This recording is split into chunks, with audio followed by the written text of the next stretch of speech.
So hello everyone. आज हम constitution का जो आइडेंटिटी कार्ड कह सकते हैं अपन, उसको थोड़ा समझने की कोशिश करेंगे। तो आज हम प्रियम्बल ऑफ द कॉन्स्टिट्यूशन पढ़ेंगे। तो as you all know that preamble constitution में सबसे स्टार्टिंग में आता है और वो एक तरीके से आईडी कार्ड का रोल प्ले करता है ना, या फिर एक ओवरव्यू देता है कि हमारा कॉन्स्टिट्यूशन आखिर किस बेसिस पे आगे वर्क करेगा, वो क्या क्या उसमें बातें होंगी जो हमको हमारी कंट्री को और हमारी कंट्री एक्सेप्ट करेगी और हम उस हिसाब से रन करेंगे। सो प्रियम्बल ऑफ द कॉन्स्टिट्यूशन एक तरीके से आइडेंटिटी कार्ड है ना। और कुछ पहले के जब कॉन्स्टिट्यूशन बन रहा था उस समय के जो एमिनेंट जूरिस्ट थे लाइक एन ए पालकी वाला, उन्होंने बताया था कि इसको प्रियम्बल को एक तरीके से एक्सप्लेन किया था as a summary of the constitution. ठीक है, ये बात आप याद रखना। सो अब प्रियम्बल को हम पूरा अच्छे तरीके से समझने की कोशिश करते हैं। Okay, let's start. तो सबसे पहली लाइन में ही आप नोटिस करेंगे we the people of India, है ना। We the people of India means इसका मतलब क्या है? So we the people of India says that कि जो कॉन्स्टिट्यूशन है वो हम जो जनता है, इस इंडिया की जो जनता है, जो सिटीजन है, उन्होंने ही ये कॉन्स्टिट्यूशन ये अपने आप को दिया है और वही इस देश को रन करने में किसी ना किसी तरीके से सहयोग कर रहे हैं, वही गवर्नमेंट बना रहे हैं। तो डेमोक्रेसी क्या है? रूल ऑफ द पीपल, है ना। तो वही we the people of India means that demo we are the people who have solemnly resolved to constitution India into a sovereign. So we the people का of India आप समझ ही गए होगे, है ना। सो धीरे धीरे अपन एक एक टर्म्स में जो दिया है उसको अपन समझने की कोशिश करते हैं। सॉवरेन, जो सॉवरेन टर्म है वो क्या इम्प्लाई करती है? जो सॉवरेन टर्म दी है वो इम्प्लाई करती है कि अब आपको पता ही होगा कि हमारा इंडिया 1947 में आज़ाद हुआ, है ना।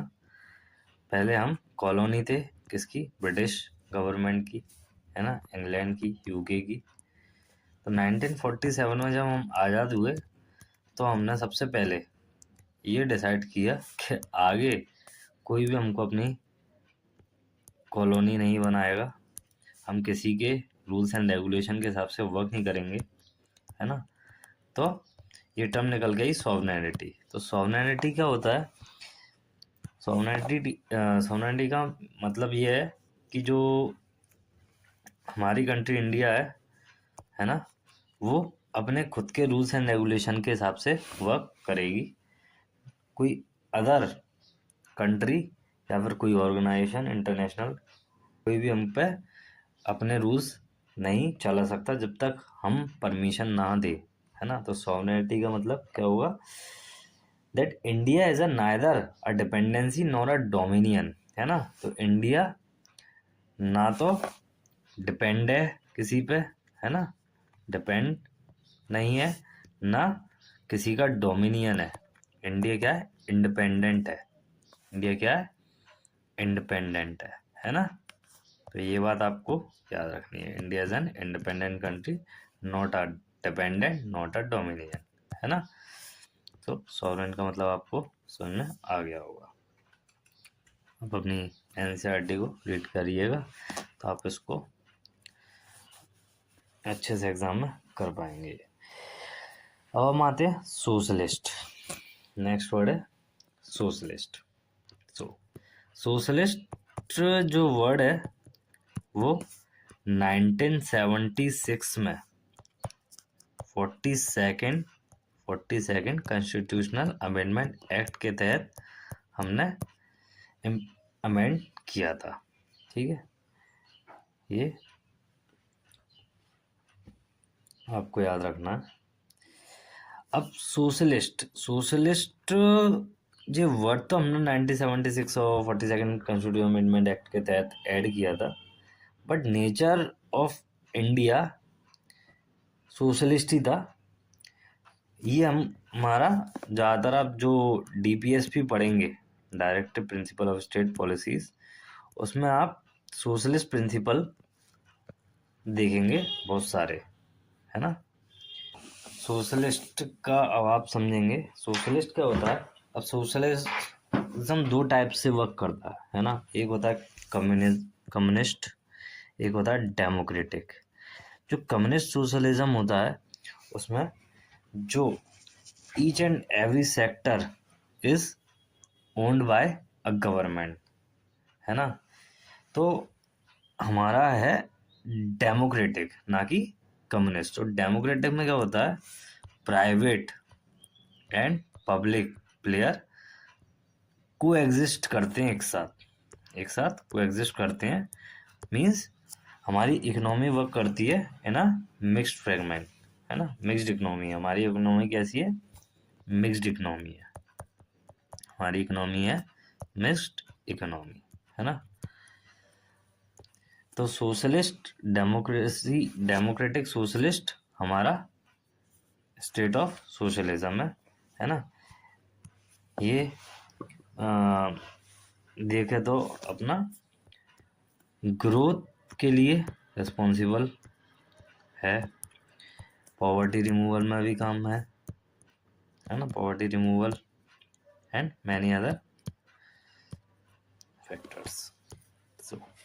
सो आप याद रखना इसमें क्या, जो इंडिया का सोशलिज्म है वो डेमोक्रेटिक सोशलिज्म है, ना कि कम्युनिस्ट सोशलिज्म। ओके, सो अब नेक्स्ट वर्ड पे हम आते हैं सेकुलर। तो सेकुलर मीन्स जो गवर्नमेंट है, जो स्टेट है, वो किसी भी धर्म को प्रमोट नहीं करेगी, ना भी किसी भी धर्म।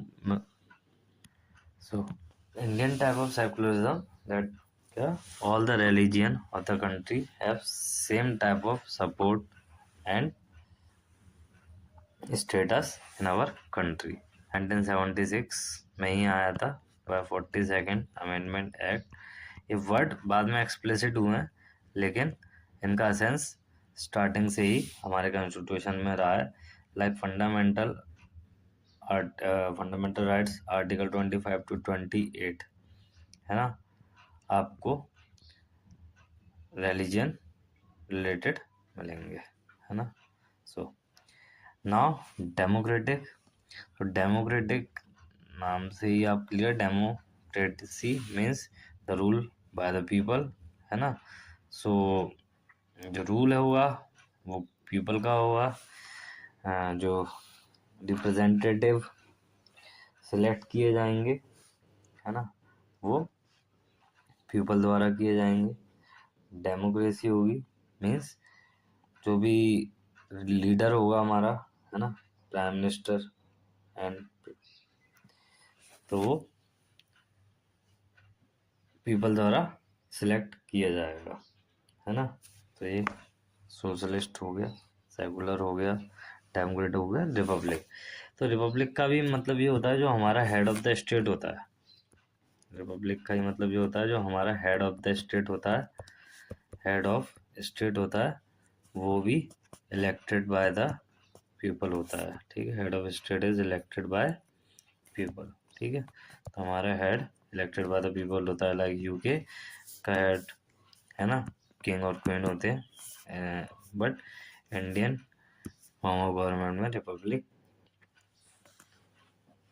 है। So head of the state हमारा इलेक्टेड होता है।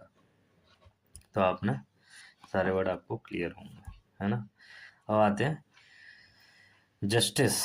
तो justice means justice to each and every individual of our country in terms of social, economic and political, है ना। तो हर एक कंट्री में तो ये फीचर को एक्सप्लेन करने के लिए, एम्पावर करने के लिए फंडामेंटल राइट्स गिवन है ना, हमारे कॉन्स्टिट्यूशन में। डीपीएसपी गिवन है कि हमारी स्टेट और क्या अचीव कर सकती है in terms of economic justice provide करने के लिए, है ना। तो justice means social justice means आप कह सकते हैं एक तरीके से इक्वल ट्रीटमेंट, है ना, इक्वल अपॉर्चुनिटीज, है ना,